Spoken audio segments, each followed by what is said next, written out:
Akhil Bharatiya Congress committee ने आगामी लोकसभा चुनाव के लिए अपना घोषणा पत्र जारी कर दिया है। कांग्रेस के राष्ट्रीय कार्यालय पर सोनिया गांधी, राहुल गांधी, कांग्रेस के राष्ट्रीय अध्यक्ष मल्लिकार्जुन खड़गे, महासचिव के वेणुगोपाल, पूर्व वित्त मंत्री पी चिदम्बरम सहित कांग्रेस के राष्ट्रीय प्रवक्ता और media cell in charge Pawan Khera मौजूद रहे। पत्रकारों को संबोधित करते हुए राहुल गांधी ने बताया कि कांग्रेस का घोषणा पत्र देश की जनता ने बनाया है, जिसमें 5 न्याय, हिस्सेदारी न्याय, नारी न्याय, युवा न्याय, किसान न्याय और श्रमिक न्याय रखा गया है और इन 5 न्यायों में 25 गारंटियां भी दी गई है। हम जनता के साथ जाकर मिलकर उनके लिए लड़ते हैं। ये जो मैनिफेस्टो बना है, ये मैनिफेस्टो कांग्रेस पार्टी ने नहीं बनाया है।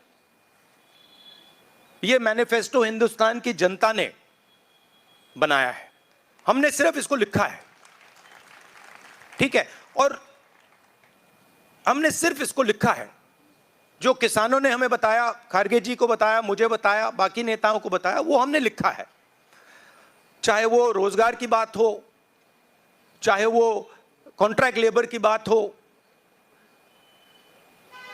हजारों लोगों से बात करके हमने ये हिंदुस्तान की आवाज है, ये लिखी है।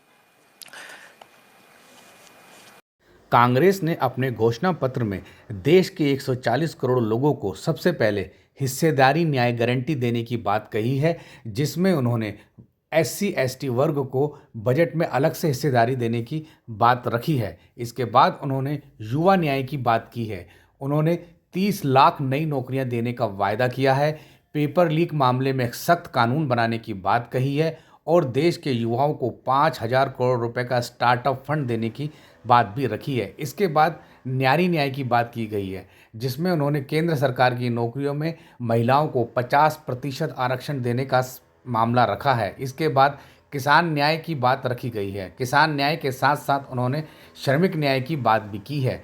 श्रमिक न्याय में उन्होंने 25 लाख रुपए का हेल्थ कवर देने की घोषणा की है। इतना ही नहीं, उन्होंने मनरेगा में न्यूनतम मजदूरी को 400 रुपये प्रतिदिन करने की घोषणा की है। वहीं शहरों में भी मनरेगा की तरह एक नई योजना लागू करने का भरोसा दिलाया है।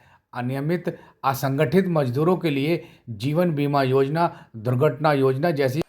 It is a close election and we are going to fight an excellent election and we are going to win the election. Thank you. Please do remember one thing.